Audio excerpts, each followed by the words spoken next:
எல்லாருக்கும் வணக்கம். பெண் மனசு பேசுகிறது சேனலுக்கு உங்களை அன்புடன் வரவேற்கிறேன். இன்னைக்கு நாம யார பத்தி பார்க்க போறோம் அப்படின்னு பார்த்தீங்கன்னா, சூரைக்காய் சித்தர்.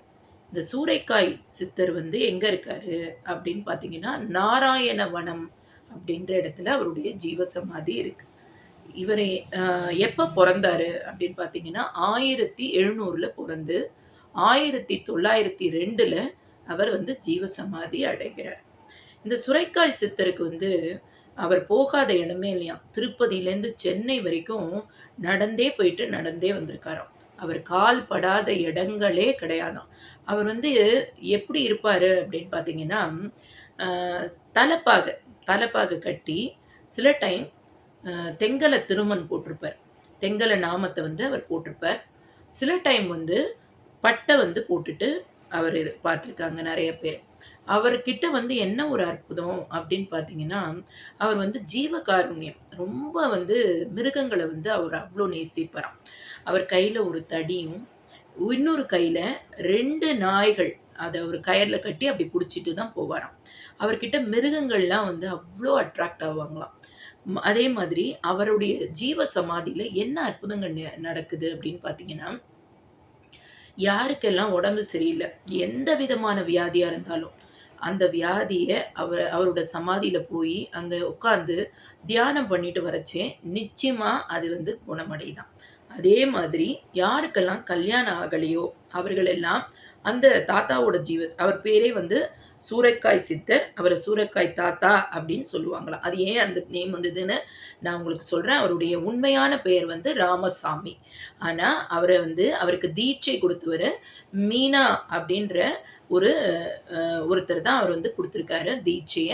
அதனால அவரோட பேரு வந்து சுரக்காய் சித்தர். அத தவிர்த்து அவர் கையில எப்பொழுதுமே சுரக்கா ஓடும். அவர் பச்சரிசி சாதமும் தான் சாப்பிடுவாராம். இந்த சுரக்கா ஓடு அவர் கையிலேயே இருந்ததுனால தான் அவருக்கு பேரே சுரக்காய் சித்தர் அப்படின்னு சொல்லி சொன்னாங்களாம். அதே மாதிரி இவர் வந்து எப்படின்னா, நெறைய அற்புதங்கள் அவருடைய சமாதிக்கு போயிட்டு வரவங்களுக்கு, ஜீவ சமாதிக்கு போயிட்டு வரவங்களுக்கு நிச்சயமாவே நெறைய அற்புதங்கள் நடக்குதுன்னு நெறைய பேர் சொல்லியிருக்காங்க. குப்பன்னு ஒருத்தர் வந்து என்ன செஞ்சிருக்காரு, திருப்பதி போணும் அப்படின்னு மனசுக்குள்ள நெனச்சிருக்காரு. அப்ப இவர் சுரக்காய் சித்தர் வந்து என்ன செஞ்சாராம், அ அவர் கண்ல தென்பட்டுருக்கார். "வா நான் உன்ன கூட்டிட்டு போறேன்ப்பா திருப்பதி பெருமாள்ட்டன்ட்டுன்னு" இவர கூட்டிட்டு போறாரு. அ திருப்பதி பெருமாள் கிட்ட வரச்சு என்ன ஆச்சாம், அவர வந்து காணாம போயிட்டாராம் சுரக்கா சித்தர்.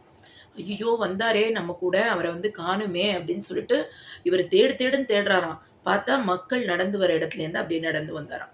அவருக்கு வந்து அஷ்டமா சித்துக்களே நான் ஏற்கனவே சொல்லியிருக்கேன். சித்தர்கள் எல்லாருக்குமே அந்த அஷ்டமா சித்துக்கள்ல ஒரு சித்துக்கள்ல வந்து ரொம்ப அ வெல் வெர்ஸ்டா இருப்பாங்க. அதே மாதிரி இந்த சுரக்கா சித்தருக்கு வந்து மறைஞ்சு திருப்பி அ கண்ல தென்படக்கூடிய அந்த இது வந்து இவருக்கு தெரியுமாம். இந்த சுரக்கா சித்தர் வந்து மங்கம்மா அப்படின்றவங்க தான் இவருடைய சமாதிய வந்து ஜீவ சமாதிய வந்து ஏற்பாடு பண்றாங்க. இவர் வந்து 202 வருஷங்கள் வந்து இந்த அ இதுல வந்து வாழ்ந்திருக்கார். இந்த 202 வருஷம் ஆகறச்சே, அவருக்கு வந்து தன்னுடைய சமாதி தான் வந்து சித்தநிலைய வந்து முடிக்க போறோம் அப்படிங்கிறது தெரிஞ்ச உடனே, அந்த அம்மாட்ட சொன்னாங்களாம். இந்த மாரி வந்து நான் இன்னும் கொஞ்ச நேரத்தில போயிடுவேன் அப்படின்னு சொன்ன உடனே, அந்த அம்மா அந்த இடத்திலேயே நாராயணவனம்ங்கிறது உங்களுக்கு திருப்பதியில பக்கத்தில நாராயணவனம்னு நீங்க கேட்டுட்டு வரச்சேயே, இந்த சுரக்காசித்தருடைய ஜீவ சமாதி இருக்கு. இந்த சமாதி தாத்தாவோட சமாதிக்கு பக்கத்திலேயே உங்களுக்கு மங்கம்மா அவருக்கு அவருடைய சிஷ்யை, அவங்களுடைய சமாதியும் இருக்கு.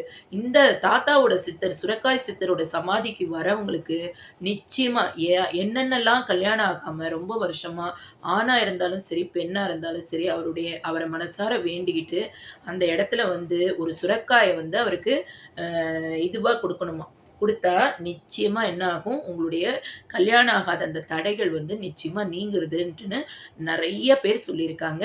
இது எதுக்கு நான் இன்னைக்கு வந்து சுரக்கா சித்தர பத்தி பேசுறேன்னா, அவர் என் மனசுக்குள்ள வந்து பேசு, பேசு, பேசுன்னு சொன்னதுனால, நீ என்ன அவர பத்தி நான் வந்து நெறைய சொல்லணும். எனக்கு சித்தர்களோட பயங்கர கனெக்ஷன் உண்டு.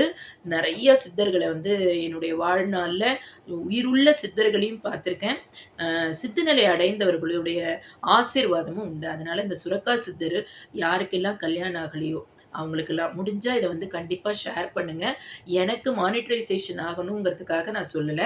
யாரெல்லாம் கல்யாணம் ஆகாம இருக்காங்களோ, அவங்களுக்கெல்லாம் நல்லது நடக்கணுன்ற ஒரே நோக்கத்துக்காக தான். நன்றிகள் பல. மறக்காம சப்ஸ்கிரைப் பண்ணிடுங்க.